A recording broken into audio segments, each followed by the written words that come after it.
Hello friends, welcome to நிறைய kitchen. இன்றைக்கி நம்ம நிறைய கிச்சனில் என்ன சமைக்க போகிறோன்னா தக்காளி ஊறுகாய் தான் ரெடி பண்ண போகிறேன். தக்காளி மலிவாக கிடைக்கிற நேரத்தில் அல்லது தக்காளி சீசனில் இந்த மாதிரி தக்காளி ஊறுகாய் ரெடி பண்ணி வச்சுக்கிட்டிங்கன்னா ரொம்ப யூஸ்ஃபுல்லாக இருக்குங்க. நான் 1 கிலோ தக்காளி எடுத்திருக்கேன். நல்ல பழுத்த தக்காளி, இந்த மாதிரி கலர் உள்ள தக்காளி எடுத்துக்கோங்க. நம்ம எடுத்துருக்க தக்காளியில் நடுவில் உள்ளதை மட்டும் கட் பண்ணி எடுத்துருங்க. இந்த மாதிரி கத்தியை வச்சு எடுத்தீங்கனாலேயும் வந்துடும். இதே மாதிரி எல்லா தக்காளியுமே எடுத்துருங்க. இந்த மாதிரி எல்லா தக்காளியிலையுமே எடுத்துட்டேன். தக்காளியை சின்ன சின்ன ஷேப்பில் கட் பண்ணி எடுத்துக்கிடணும்.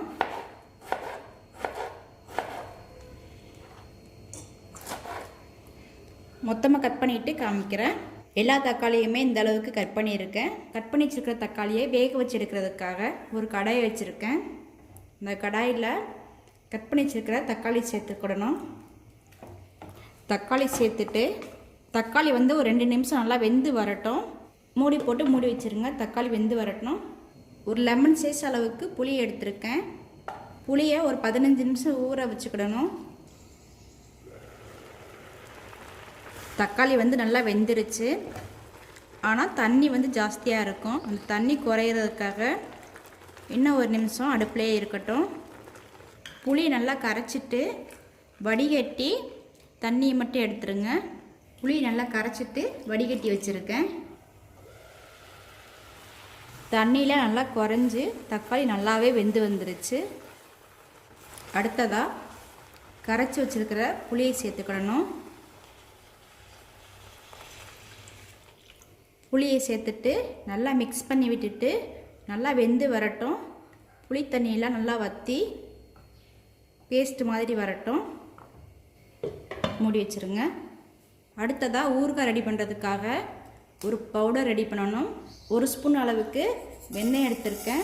வெந்தயம் கலர் சேஞ்ச் ஆகி வர வரைக்கும் வறுத்துருங்க. அடுத்து 1 ஸ்பூன் கடுகு எடுத்திருக்கேன். அதே மாதிரி லைட்டாக பொரிஞ்சு வரட்டும்.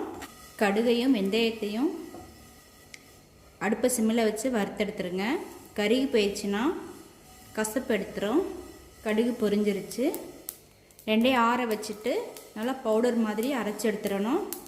அடுத்ததாக ஒரு கடாயில் ஊறுகாய்க்கு தேவையான அளவு நல்லெண்ணெய் சேர்த்துருக்கேன். ஊறுகாய்க்கு எண்ணெய் கொஞ்சம் அதிகமாக சேர்த்துக்கோங்க. எண்ணெய் ஹீட் ஆயிடுச்சு. தாளிக்கிறதுக்கு கடுகு பொரிஞ்சு வரட்டும். கடுகு பொரிஞ்சிருச்சு. இப்போ அடுப்பு ஆஃப் பண்ணிடுங்க. ஆஃப் பண்ணிவிட்டு தான் மசாலா சேர்க்கணும். இல்லை மசாலா கருகி போயிடும். ஒரு 1/2 ஸ்பூன் அளவுக்கு பெருங்காயத்தூள் சேர்த்துருக்கேன். 2 ஸ்பூன் அளவுக்கு மிளகாய்த்தூள் சேர்த்துருக்கேன். காரத்துக்கு தேவையான அளவு சேர்த்துக்கோங்க. நம்ம வறுத்து இந்த அளவுக்கு பொடி பண்ணியிருக்கேன். இதை அப்படியே சேர்த்துருங்க. நல்லா மிக்ஸ் பண்ணி விட்டுட்டு ரெடியாக இருக்கிற தக்காளி பேஸ்ட்டில் சேர்த்துக்கிடணும். தக்காளியும் புளியும் நல்லா மிக்ஸ் ஆகி இந்த மாதிரி பேஸ்ட் மாதிரி கிடச்சிருக்கு. ரெடியாக இருக்கிற தக்காளி பேஸ்ட்டில் நம்ம தாளித்து வச்சுருக்கிறத கொட்டி மிக்ஸ் பண்ணிக்கிடணும்.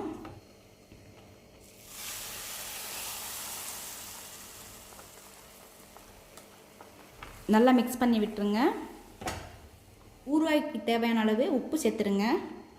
கொஞ்சமாக மேலே நல்லெண்ணெய் விட்டுருங்க. ஒரு 2 நிமிஷம் இருக்கட்டும். நல்லா எண்ணெய் பிரிஞ்சு வரட்டும். ஊறுகாயிலேருந்து நல்லா எண்ணெய் பிரிஞ்சு வந்துருச்சு. சூப்பராக ரெடி ஆயிடுச்சு தக்காளி ஊறுகாய். கடைசியாக ரொம்ப புளிப்பு இருந்துச்சுன்னா கொஞ்சமாக வெல்லம் சேர்த்துக்கோங்க. உங்களுக்கு வெல்லம் சேர்த்தா டேஸ்ட்டு பிடிக்கும்னா வெல்லம் சேர்த்துக்கோங்க. இல்லை வெல்லம் டேஸ்ட்டு பிடிக்காதுன்னா சேர்க்க வேண்டாம். நம்ம சேர்த்துருக்க எண்ணெய்லாம் நல்லா பிரிஞ்சு வந்துருச்சு. தக்காளி ஊறுகாய் சூப்பராக ரெடி ஆயிடுச்சு. எப்படி இருக்குது பாருங்கள் கலரு. டேஸ்ட்டும் சூப்பராக இருக்குது.